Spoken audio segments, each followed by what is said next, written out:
പശ്ചിമബംഗാൾ നിയമസഭ പിരിച്ചുവിട്ട് ഗവർണർ പുതിയ സർക്കാർ അധികാരത്തിൽ വരുന്നതിന് മുന്നോടിയായാണ് നടപടി. ശ്രീനാഥ് ചന്ദ്രൻ കൊൽക്കത്തയിൽ നിന്ന് വിവരങ്ങളുമായുണ്ട്. ശ്രീനാഥ്, മമത ഇടഞ്ഞു നിൽക്കുകയാണെങ്കിലും ഇതൊരു സ്വാഭാവിക നടപടിയായി തന്നെ കാണാം, അല്ലേ? തീർച്ചയായും ഇന്നിപ്പോൾ നിലവിലെ നിയമസഭയുടെ കാലാവധി അവസാനിക്കുന്ന ദിവസമാണ്. അതുകൊണ്ട് സ്വാഭാവികമായും ഗവർണർക്ക് നിയമസഭയെ പിരിച്ചുവിടേണ്ടതുണ്ട്. പുതിയ സർക്കാർ അധികാരത്തിലേറും വരെ ഇപ്പോഴത്തെ മന്ത്രിസഭയ്ക്ക് അവർക്ക് പ്രധാനപ്പെട്ട തീരുമാനങ്ങൾ എടുക്കാൻ കഴിയില്ല. പക്ഷേ സാങ്കേതികപരമായി അവർക്ക് ആ ചുമതലയിൽ തുടരേണ്ടി വരും. അതായത് കാവൽ മുഖ്യമന്ത്രി മമത സ്വാഭാവികമായും ഇപ്പോൾ മാറുകയാണ്.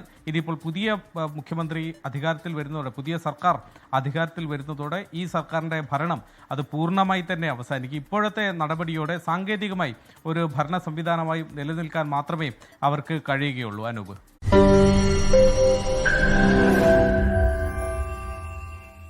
ലോകത്തെവിടെയായാലും ഏത് സമയത്തും 24 വാർത്തകളും ഓഗ്മെന്റഡ് റിയാലിറ്റി പാക്കേജുകളും എക്സ്പ്ലെയിനറുകളും വിശദമായി കാണാൻ ഞങ്ങളുടെ യൂട്യൂബ് ചാനൽ നിങ്ങൾക്ക് സബ്സ്ക്രൈബ് ചെയ്യാം.